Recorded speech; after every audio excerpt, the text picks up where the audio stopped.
बच्चों के लिए रो रहा हूँ, तुम्हारे बच्चों के लिए रो रहा हूँ, तुम्हारे बच्चों के लिए रो रहा हूँ, तुम्हारे बच्चों के लिए रो रहा हूँ मैं। नमस्कार दोस्तों, आप सभी का स्वागत है दुनियादारी में। और आज हम चर्चा करेंगे एसएससी कंट्रोवर्सी की, आखिर ये क्या है। तो कुछ ही दिनों पहले एसएससी सिलेक्शन पोस्ट फेज 13 का एग्जाम कंडक्ट कराया गया था। और जब भी एग्जाम कंडक्ट कराया जाता है तो एसएससी कुछ कंपनीज को एग्जाम को कंडक्ट कराने की जिम्मेदारी देती है। तो पहले ज्यादातर टीसीएस ये एग्जाम कंडक्ट कराया करती थी और इस बार ये टेंडर दिया गया ईडी कुटी को। फैक्ट से बताते हैं कि 400 करोड़ की मांग की थी टीसीएस ने और दूसरी ओर 230 करोड़ की मांग की थी ईडी कुटी ने। और कॉस्ट बचाने के चक्कर में एसएससी ने ईडी कुटी को ये टेंडर दे दिया। लेकिन जब भी टीसीएस एग्जाम कंडक्ट कराया करती थी तो उनके एग्जाम हॉल्स का जो इंफ्रास्ट्रक्चर था वो काफी अच्छी क्वालिटी का हुआ करता था। लेकिन दूसरी ओर ईडी कुटी के एग्जाम सेंटर्स कहीं तो तबेले के ऊपर थे और कहीं थे शराब के ठेकों के ऊपर। मतलब उन एग्जाम हॉल्स की लोकेशन बिल्कुल भी अप्रोप्रिएट नहीं थी जहां होनी चाहिए। और दूसरी ओर सिर्फ इतना ही नहीं, एग्जाम हॉल की टिकट्स यानी कि एडमिट कार्ड 2 दिन पहले ही रिलीज किए गए, जो कि कम से कम 1 हफ्ते पहले स्टूडेंट्स को अवेलेबल करा देनी चाहिए ताकि वो अपनी एक्सेसिबिलिटी और अपने आने जाने का एग्जाम हॉल तक का बंदोबस्त कर सकें। लेकिन जब 2 दिन पहले ही एग्जाम हॉल की टिकट रिलीज करी गई और पाया गया कि जो एग्जाम सेंटर्स थे वो बच्चों की लोकेशन से 500 किलोमीटर से हजार किलोमीटर दूर थे। ज्यादातर लड़के तो फिर भी इतनी दूर ट्रैवल कर ही लेते हैं, लेकिन लड़कियों के लिए इतनी दूर ट्रैवल करना, क्योंकि उनकी फैमिलीज यूजुअली अलाउ नहीं करती हैं, बहुत डिफिकल्ट हो जाता है। तो एक और बहुत सारे बच्चों के लिए एग्जाम देना बहुत ज्यादा डिफिकल्ट हो गया और बहुत लोग नहीं भी दे पाए। लेकिन जैसे तैसे कुछ लोग जो इतनी दूर एग्जाम देने पहुंचे भी, तो वहां जाकर उन्हें पता चलता है कि एग्जाम जो हॉल था, जो सेंटर था, वो ही कैंसिल कर दिया गया है बिना किसी भी नोटिस के। तो यानी कि अब वो एग्जाम दे ही नहीं सकते हैं क्योंकि उनके पास कोई ऑप्शन ही नहीं रह जाता है।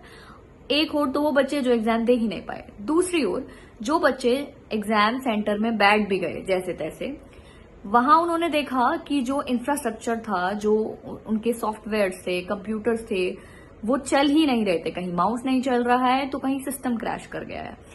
और दूसरी ओर टाइमिंग बराबर से चल रही थी। डिस्क्रिपेंसीज होने के बाद में भी बच्चों को एक्स्ट्रा टाइम नहीं दिया गया। जहां एक और एग्जाम हॉल में एक एक सेकंड की बहुत वैल्यू होती है, वहां बच्चों के 10-10 मिनट चले गए। तो आई एम श्योर जो भी एस्पिरेंट्स हैं वो समझ सकते हैं कि उनकी मेंटल कंडीशन कैसी होगी इस सिचुएशन के बाद में। और उनको दूसरी ओर कोई भी एक्स्ट्रा टाइम भी नहीं दिया गया और दूसरी ओर इन्विजिलेटर्स भी बिल्कुल अनएडुकेटेड थे।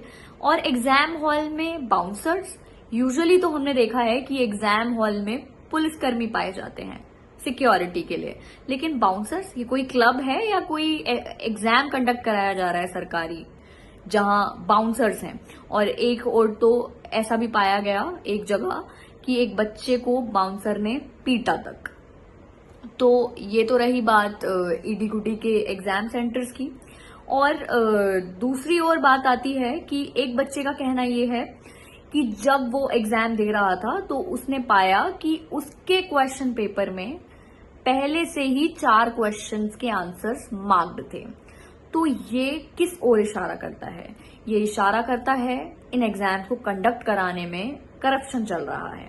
तो एसएससी ने कॉस्ट बचाने के चक्कर में क्वालिटी की ऐसी तैसी कर दी और दूसरी ओर इसकी जो एक्चुअल कॉस्ट है वो पे करनी पड़ रही है एस्पिरेंट्स को, जो अपने सालों लगा देते हैं सिर्फ एग्जाम की प्रिपरेशन करने में। और ये उनके लिए एक उम्मीद की किरण होता है जब भी वो एक एग्जाम देने जाते हैं कि शायद जब ये उनका एग्जाम निकल जाएगा तो वो एक बेहतर जीवन की उम्मीद कर पाएंगे। फिर फिलहाल ही में एसएससी प्रेसिडेंट का एक ट्वीट आया है जिसमें उन्होंने कहा है कि ईडी कुटी ने ये पहली बार एग्जाम कंडक्ट कराया था और उनका मानना है कि वो मान रहे हैं कि कुछ एग्जाम सेंटर्स में खामियां थी और उन एग्जाम सेंटर्स में दोबारा से एग्जाम कंडक्ट कराया जाएगा और वैसे एग्जाम कैंसिल नहीं हो रहा है। और उनका कहना यह है कि उनका ध्यान फेयरनेस पे ज्यादा है, यानी कि आधार कार्ड और कि वही बच्चा एग्जाम दे रहा है जिसका वो एग्जाम है। और क्वालिटी कहाँ चली गई एग्जाम हॉल्स की, जिसके लिए स्टूडेंट्स लायबल नहीं है, उसके लिए लायबल है कमीशन। कमीशन ने जिन कंपनीज को टेंडर दिया है वो लायबल है उस एग्जाम को कंडक्ट कराने के लिए। और एक और मुद्दा सामने आ रहा है कि एसएससी ने कहा था कि जो क्वेश्चन की फिल्टरिंग होगी जो भी क्वेश्चन बैंक होता है उसको फिल्टर लगाएगा एआई। और पाया ये गया कि उस चक्कर में बहुत सारे क्वेश्चंस की रिपीटिशन पाई गई, जबकि जो क्वेश्चन बैंक होता है वो बहुत बड़ा होता है और वहां पे रिपीटिशन का कोई स्कोप होना ही नहीं चाहिए, क्योंकि ये बच्चों के साथ में फेयर नहीं है अगर क्वेश्चंस रिपीट हो रहे हैं तो एक ही एग्जाम में। तो जो एग्जाम कंडक्ट कराने वाली एजेंसी होती है और जो ये क्वेश्चन मेकिंग जो अथॉरिटी होती है, ये डिफरेंट अथॉरिटीज होती हैं, और जो ये डिस्क्रिपेंसी सामने आ रही है उनसे ये पता चलता है कि इनके बीच में कोई भी कोऑर्डिनेशन नहीं है। तो जब ये सारी प्रॉब्लम सामने आई तो टीचर्स ने डिसाइड किया कि वो इस चीज का प्रोटेस्ट करेंगे, और उन्होंने कहा था कि स्टूडेंट्स इस प्रोटेस्ट का भाग नहीं होंगे। लेकिन स्टूडेंट्स भी उस प्रोटेस्ट में पहुंच गए, क्योंकि उन्होंने जो है प्रॉब्लम्स फेस करी हैं वो कहीं ना कहीं तो निकलेंगी। उसके चलते हुए स्टूडेंट्स भी उस प्रोटेस्ट में पहुंच गए, जिसके चलते हुए उन पे लाठी चार्ज किया गया, बहुत सारे टीचर्स को अरेस्ट कर लिया गया। और इस सब के चलते हुए टीचर्स ने प्रोटेस्ट करने का डिसाइड किया और कहा गया था कि स्टूडेंट्स इस प्रोटेस्ट का पार्ट नहीं बनेंगे। लेकिन स्टूडेंट्स बहुत ज्यादा दुखी हैं और उनका गुस्सा कहीं ना कहीं निकलेगा, और वो भी इस प्रोटेस्ट का पार्ट बनने के लिए निकल पड़े, जिसके चलते हुए बहुत ज्यादा भीड़ हो गई और पुलिस ने लाठी चार्ज करने का डिसाइड किया और बहुत सारे टीचर्स को अरेस्ट भी कर लिया गया। और यही है कंट्रोवर्सी जो कि चल रही है। और स्टूडेंट्स की मांग बहुत ही क्लियर है कि एग्जाम सही तरीके से कंडक्ट कराना चाहिए और प्रॉपर शेड्यूल होना चाहिए जिस तरीके से यूपीएससी का होता है, और प्रॉपर लाइबिलिटी होनी चाहिए एग्जाम कंडक्ट कराने वाली अथॉरिटी की। और अगर कोई भी चेंजेस हो रहे हैं एग्जाम के पैटर्न में तो उसकी भी नोटिस उनको प्रॉपर दी जानी चाहिए, और एडिक्विटी जैसी एग्जाम कंडक्ट कराने वाली एजेंसीज को बैन कर देना चाहिए, ब्लैकलिस्ट कर देना चाहिए, और एक फेयर तरीके से एग्जाम कंडक्ट कराने चाहिए। और क्या ये सारी मांग बहुत ज्यादा है, और ये मतलब ये तो ऐसी चीज है कि मांग इनकी की भी नहीं जानी चाहिए, ये तो बिना कहे ही प्रोवाइड कराया जाना चाहिए। वो स्टूडेंट्स जो कि दिन रात लग के मेहनत करते हैं इस आस में कि वो एक दिन एग्जाम क्लियर करेंगे और अपनी फैमिली का नाम रोशन करेंगे, लेकिन उनको मिलता क्या है?